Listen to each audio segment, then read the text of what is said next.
ഒരു കൊച്ചു വീഡിയോ ക്ലിപ്പിന് 83,000 കോടി രൂപ വില വരുമെന്ന് നിങ്ങൾ എപ്പോഴെങ്കിലും ചിന്തിച്ചിട്ടുണ്ടോ? കേൾക്കുമ്പോൾ അവിശ്വസനീയമായി തോന്നാം, പക്ഷേ ലോക പ്രശസ്ത വാർത്താ ഏജൻസിയായ BBC ഇപ്പോൾ അത്തരമൊരു ഭീമൻ തുകയുടെ നിഴലിലാണ്.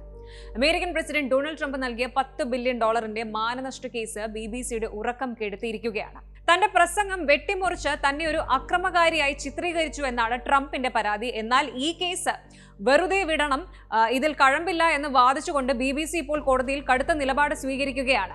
BBC ഡയറക്ടർമാരുടെ രാജിയിലേക്കും മാപ്പപേക്ഷയിലേക്കും ഒക്കെ നയിച്ച ഈ ഒരു എഡിറ്റിംഗ് വിവാദം എന്താണ്?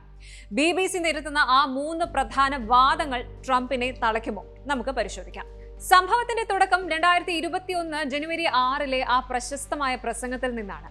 അമേരിക്കൻ ക്യാപിറ്റോൾ ആക്രമണത്തിന് മുൻപ് ട്രംപ് നടത്തിയ പ്രസംഗത്തിലെ ഫൈറ്റ് ലൈക്ക് ഹെൽ എന്ന വാചകം BBC തങ്ങളുടെ പനോരമ എന്ന ഡോക്യുമെന്ററിയിൽ ഉപയോഗിച്ചിരുന്നു.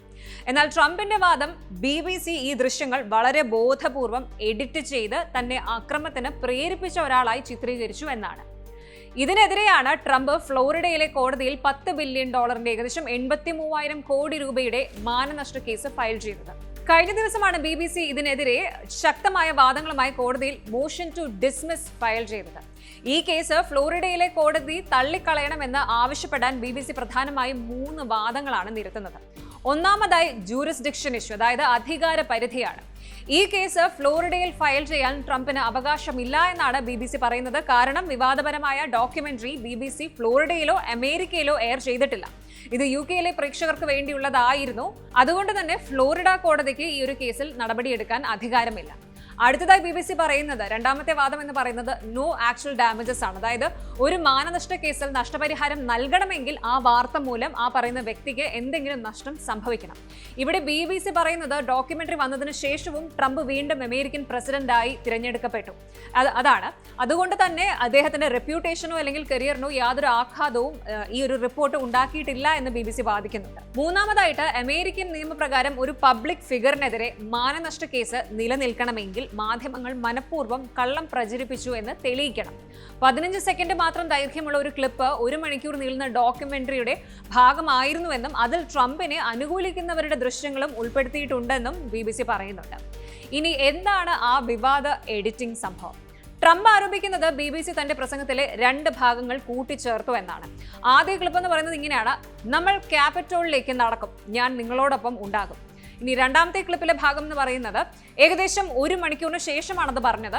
നമ്മൾ പോരാടും, നമ്മൾ നരകതുല്യമായി പോരാടും, ഫൈറ്റ് ലൈക്ക് ഹെൽ. ഇങ്ങനെയാണ്. ഈ 2 ക്ലിപ്പുകളുടെയും ഇടയിലുള്ള ഭാഗങ്ങൾ ഒഴിവാക്കി കൂട്ടിയിണക്കിയപ്പോൾ ട്രംപ് തന്റെ അണികളോട് നേരിട്ട് ക്യാപിറ്റോളിൽ ചെന്ന് അക്രമം നടത്താൻ ആവശ്യപ്പെട്ടു എന്ന രീതിയിൽ പ്രേക്ഷകർക്ക് തോന്നിപ്പിച്ചു. എന്നാൽ സമാധാനപരമായ പ്രതിഷേധത്തിന് ആഹ്വാനം ചെയ്ത ഭാഗങ്ങൾ BBC ഒഴിവാക്കി എന്നാണ് ട്രംപിന്റെ അഭിഭാഷകർ പറയുന്നത്. എന്തായാലും ഈ ഒരു വിവാദം BBCക്കുള്ളിലും വലിയ മാറ്റങ്ങൾ കൊണ്ടുവന്നിരുന്നു. എഡിറ്റിംഗിൽ പിഴവ് സംഭവിച്ചു എന്ന് BBC നേരത്തെ സമ്മതിക്കുകയും ട്രംപിനോട് മാപ്പ് പറയുകയും ചെയ്തിരുന്നു. ഈ വിവാദത്തെ തുടർന്ന് BBC director general Tim Davy, news വിഭാഗം മേധാവി ഡെബോറ ടേർണേഴ്സ് എന്നിവർ രാജിവെക്കേണ്ടി വന്നിരുന്നു. എങ്കിലും നിയമപരമായ ഒരു മാനനഷ്ട കേസിന് ഇത് ആധാരമല്ല എന്നാണ് BBCയുടെ ഇപ്പോഴത്തെ നിലപാട്. ഒരു ചെറിയ എഡിറ്റിംഗ് പിഴവ് $10 ബില്യൺ വലിയ ബാധ്യതയിലേക്ക് ഒരു വലിയ മാധ്യമ സ്ഥാപനത്തെ എത്തിച്ചിരിക്കുകയാണ്. ട്രംപ് തന്റെ ഫേക്ക് ന്യൂസ് വിരുദ്ധ പോരാട്ടം അന്താരാഷ്ട്ര തലത്തിലേക്ക് കൂടി എത്തിച്ചിരിക്കുകയാണ് ഇതിലൂടെ. BBCക്ക് കോടതിയിൽ നിന്ന് ആശ്വാസം ലഭിക്കുമോ അതോ ട്രംപ് വിജയിക്കുമോ എന്ന് കണ്ടറിയണം. അടുത്തത് എന്ത് സംഭവിക്കുമെന്നാണ് ലോകം ഉറ്റുനോക്കുന്നത്.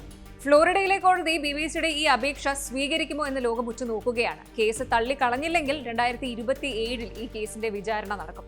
മാധ്യമ സ്വാതന്ത്ര്യവും വ്യക്തിഹത്യയും തമ്മിലുള്ള ഒരു വലിയ പോരാട്ടമായി ഇതിനെ ചരിത്രം രേഖപ്പെടുത്തും. കൂടുതൽ വാർത്തകൾക്ക് News 18 Keralam YouTube channel subscribe ചെയ്യുക.